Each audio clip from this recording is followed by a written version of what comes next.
Mesdames et messieurs, bonsoir. Très heureuse de vous retrouver pour ce nouveau numéro de Leitmotiv, une émission de motivation et d'inspiration. Nous recevons aujourd'hui un professeur agrégé en pédiatrie qui est considéré comme l'un des meilleurs. Il a fait partie de la première promotion des médecins formés en Côte d'Ivoire, ancien interne des hôpitaux d'Abidjan et de Paris, docteur d'État en médecine depuis 1970, auteur de près de 20 publications et aussi commandeur du mérite national de Côte d'Ivoire. Professeur Paul Aouli, bonsoir. Bonsoir. Merci d'avoir accepté notre invitation. Vous êtes né en 1941 à Beaunois et père de 5 enfants. Vous êtes docteur d'État en médecine, agrégé de pédiatrie, de puériculture et de génétique. Quel est votre parcours et comment démarre votre cursus scolaire? Mon cursus scolaire démarre dans un village qui s'appelle Azureti. Et c'est extraordinaire parce que j'étais très vif. Et ma tante qui fabriquait des beignets m'envoyait vendre ses beignets. Et puis je suis allé dans une école qui est l'école protestante du village et tout. Et puis on a commencé à jouer, j'ai laissé le panier sur place. Et quand les enfants sont rentrés, j'étais resté dehors. Et le maître m'a dit, toi là, rentre ici. Et puis je suis rentré. Et puis voilà, c'est parti comme ça. Vous aviez quel âge? Écoute, j'avais peut-être 6 ans. 6 ans. 6 ans, parce qu'à l'époque, si tu es vif, on te confie des choses. Et comment ça s'est passé? Écoute, ça s'est bien passé. J'ai commencé à apprendre à lire, mais à l'époque, on frappait tellement les gens que c'était pas facile. Oui, ça n'encourageait pas vraiment l'enfant de... Et puis finalement, j'ai quitté ce coin.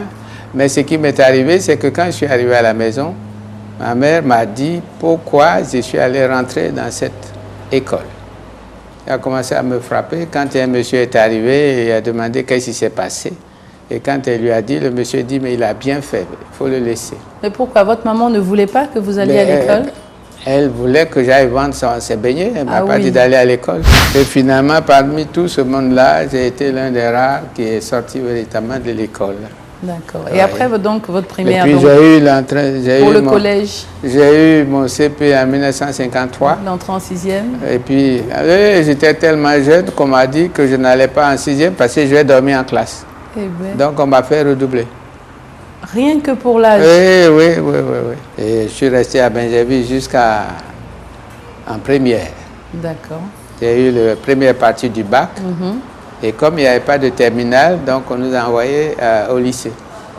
À Abidjan? À Abidjan. Lycée classique? Lycée classique. Lycée classique qui existait. Toujours à l'internat. D'accord. Et voilà comment ça s'est passé. Donc juste pour la terminale? Tout juste pour la terminale. D'accord. Donc vous avez votre bac mention assez bien en sciences expérimentales. Oui. Vous vouliez déjà devenir médecin? Non, pas du tout. Non. Je ne savais pas, j'ai été convoqué au ministère et on m'a dit qu'on allait créer l'école de médecine. Que si les meilleurs n'entraient pas, on va fermer. Et j'ai dit au ministre que moi, je n'ai jamais vu de cadavre. Il dit, il s'en fout. Ah, mais donc, ce n'était même pas votre choix, en fait, Non, pas du tout. Moi, je voulais faire HEC. Alors, vous êtes de la première promotion des médecins formés en Côte d'Ivoire, à la fac de médecine d'Abidjan. Comment se passe votre formation à cette époque? Ce qui se passe, c'est qu'on a eu des étudiants français qui sont venus également rester avec nous. On habitait tous ensemble. Oui. Et c'est ainsi que c'est parti. C'est parti. Et quand j'étais en 6e année de médecine, il y avait une maladie qu'on appelle le kwashiorkor. Ce sont des enfants qui venaient les pieds enflés, le visage et tout. Et j'ai commencé à étudier cette maladie. Et puis, qu'est-ce qui s'est passé? On m'a recommandé de préparer un repas. Je donne à l'enfant, aux enfants le soir. Et le lendemain, je venais récupérer les selles. Que j'envoyais au laboratoire pour analyser. Pour analyser. Et puis, j'en ai fait plusieurs et j'ai rédigé un document. Le document a été envoyé en Suisse. Et puis, un matin, on m'a appelé pour me dire que je suis lauréat du prix Georges Cassis. Prix Georges Cassis. Ce que vous veniez de découvrir. Oui. Et finalement, on m'a donné 1 million de francs. Et qu'est-ce que vous avez fait avec ce million? million? Quand je suis revenu, tous les journaux disent que la Côte d'Ivoire vient de découvrir un jeune savant. Et ces millions, ils l'ont gardé à la faculté. Hein. Mais vos parents devaient être très fiers. On m'a donné un peu, puis ils ont gardé le reste. Ah bon? Alors, vous avez votre agrégation en poche, vous décidez de rentrer au pays. Pour y faire quoi? Et c'était agréable parce que quand je suis arrivé, c'est toute une délégation de Benoît qui m'attendait. Qui vous accueille. Qui m'accueille. Mais oui, parce qu'ils sont fiers. Qui m'accueille. Ils ont dit que j'ai tué l'éléphant de blanc. J'ai tué l'éléphant de blanc et ainsi de suite. Voilà. Donc j'ai travaillé comme professeur agrégé. Là maintenant j'étais au CHU de Cocody. CHU de Cocody. CHU de Cocody. Jusqu'en 1983. D'accord. 1983, 8e congrès du PDCI RDA. Et puis on ne sait pas ce qui s'est passé.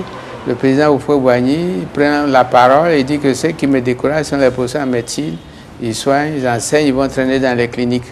Celui qui veut partir n'a qu'à partir. Et j'ai été le seul qui a envoyé une lettre de démission et il a signé. Alors à cette époque, on ne démissionnait pas. Oui. Donc vous avez eu le courage. Ben oui. Et la faculté m'a convoqué pour dire pourquoi j'ai fait ça. J'ai dit je suis bien élevé parce que le papa a parlé. Si je n'avais pas réussi, j'ai fait ça, ça signifie qu'il ment. Qu'est-ce qui s'est passé? On a des jeunes Libanais qui ont réussi, ont créé des cliniques. Et quand c'est comme ça, tout le monde a quitté donc l'hôpital pour aller en clinique. Oui, oui, bien sûr. Voilà. Et une fois que j'ai eu ça, bon, la faculté me dit que tu n'enseignes plus. Et puis bon, je suis venu. Et c'est ainsi que j'ai créé mon cabinet. Ah, d'accord. Voilà. Et comment ça se passe au départ? C'est pas trop difficile? C'est pas trop difficile parce que ce qui s'est passé, c'est que ce matin-là, j'ai collé sur la porte de mon bureau un mot comme quoi, si vous voulez me voir, je suis à tel endroit. Vous voyez? Et puis, c'est mon épouse qui était la secrétaire, etc. Et à 7 h, j'étais là-bas à 7 h. Et à 7h30, on avait notre premier client. Professeur, nous aurons l'occasion de revenir sur ce parcours.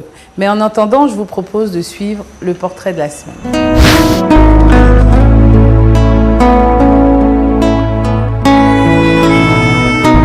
Bonjour, je suis Lagnon Fidèle Koné à l'état civil. Je suis mère de 3 enfants. Je suis la présidente fondatrice de l'ONG Mission d'Amour, qui est une structure créée depuis le 22 décembre 2005 et qui assiste les nouveau-nés dont les mères décèdent en couche et qui mène des actions en amont en vue de lutter contre la mortalité maternelle. C'est encore possible de vivre la gloire passée. Alors aujourd'hui, ça fait exactement 9 ans que l'ONG Mission d'Amour existe. Mais les tout débuts, c'était vraiment des difficultés. Quand j'ai créé l'ONG Mission d'Amour, c'est vraiment la suite d'une expérience douloureuse. Mais je n'avais pas encore connaissance du taux de mortalité maternelle en Côte d'Ivoire. Et quand j'ai fait ma sortie officielle de l'ONG, j'ai été étonnée de voir que chaque jour, il y avait des appels pour des décès maternels, des enfants qui n'avaient plus leur mère et qui avaient besoin du lait. Il y a des coutumes en Côte d'Ivoire qui disent que quand la mère décède en couche, il faut éloigner l'enfant pendant un bon moment. Il y en a d'autres qui disent non, c'est un enfant qu'il ne faut plus garder. Et donc, j'ai commencé à me retrouver avec plusieurs enfants et je n'avais pas encore un centre. Et c'était chez moi à domicile qu'il fallait les recueillir. Et j'habitais le Remblai, j'étais au 3e étage. Imaginez-vous ce que ça pouvait faire. Mes propres enfants, c'était la famille, plus les autres enfants qui arrivaient. Et à un moment donné, la maison était petite. Il a fallu faire plusieurs émissions et je dis merci à la RTI qui a organisé un téléthon d'amour pour l'ONG Mission d'Amour. Je veux dire, c'est vraiment à force d'y croire, de persévérer, de se dire que ces enfants-là, puis ce sont des âmes qui sont venues à moi et j'ai ma part à faire dans leur vie. Je me suis dit qu'il fallait pas baisser les bras, il fallait plutôt chercher des moyens pour pouvoir les mettre dans les commodités qu'il faut afin que ces enfants-là puissent vivre utilement leur vie. Alors la première année de l'ONG Mission d'Amour, c'est d'abord avec les moyens personnels qui très vite s'épuisent et il fallait maintenant des personnes de bonne volonté pour pouvoir aider et les émissions ci par là et puis voilà, ça a été comblé mais il y avait toujours un manque puisque chaque fois les enfants venaient. D'aller jusqu'au bout car son amour est infini. l'événement que moi j'ai vécu était tellement fort que le conseil des uns et des autres pour me décourager ne pouvait vraiment pas faire effet sur moi. Il y a eu beaucoup de personnes qui m'ont découragé. Il y a eu des personnes par contre qui m'ont beaucoup encouragé, qui ont cru en moi. Et je voulais dire infiniment merci à Djira Youssouf, un monsieur qui dès le début a cru en moi, jusqu'à aujourd'hui qui continue de me soutenir. Merci beaucoup papa, merci infiniment. Dans mon activité professionnelle et l'ONG, je ne peux pas dire qu'il y a une incompatibilité parce que je suis dans l'assurance et puis les enfants sont gérés par moi et les nounous qui représentent le personnel. Et elles ont été formées par moi, par le personnel médical parce qu'il y a des pédiatres qui viennent voir les enfants. Alors moi quand je sors le matin, je vais au travail. Je suis là à partir de 18h. Je prends la relève avec les nounous, nous continuons jusqu'à ce que les enfants dorment. Parce que moi, je suis avec eux au quotidien. Je n'arrive vraiment pas à me détacher d'eux. Ils font partie de ma vie. Donc, c'est juste une question d'organisation. Et le week-end, c'est vraiment le love quoi, entre les enfants et moi. Alors, un choix entre mon travail et Mission d'amour. Je choisirai Mission d'amour, mais les difficultés aujourd'hui sont telles que je suis obligée de travailler pour soutenir Mission d'amour. Ces enfants ont besoin de moi. Ils ont besoin d'un plus grand nombre de choses, ils ont besoin de s'épanouir et ça demande des moyens. Donc je suis obligée de travailler pour soutenir. Mais s'il y a impérativement un choix, c'est Mission d'amour. Le conseil que je peux donner à toutes les femmes qui veulent faire comme moi, qui veulent entreprendre dans le domaine du social, mais qui, par certaines voies, ont été découragées parce qu'on leur a dit, ou bien il leur a été dit que ce n'était pas bien de rendre service, ou bien bon, dans le domaine du social, c'est toujours ingrat de non.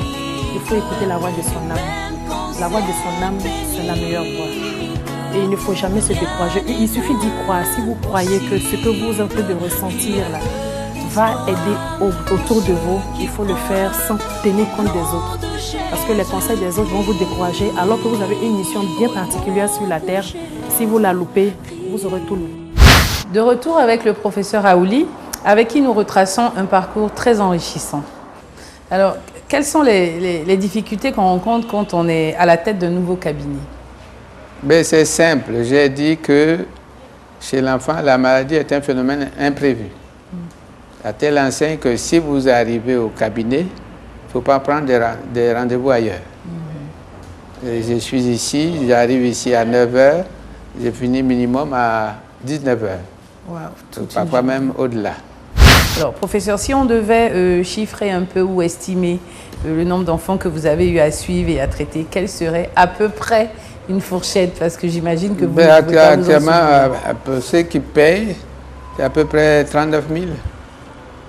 Wow. 39 000. J'imagine aujourd'hui, professeur, vous devez être fier de voir tous ces enfants. Il y en a qui, je suppose, même grands, peut-être même viennent vous saluer. Qui viennent avec leurs enfants. Ah, ça c'est bien. Avec leurs propres enfants. Oui, oui. Qui ont été soignés par vous. Absolument, Mais ça, c'est voilà, formidable. C'est ça. Et quand ils viennent, ils disent, professeur, c'est vous qui m'avez soigné. Merci, professeur, de nous avoir accueillis et de nous avoir donné beaucoup de votre temps. Nous vous souhaitons tout le meilleur pour vos prochaines activités et bien sûr, à très bientôt. Rendez-vous la semaine prochaine pour un nouveau numéro de Leitmotiv. D'ici là, suivez-nous sur les réseaux sociaux et que Dieu vous garde. Ay, ay, ay.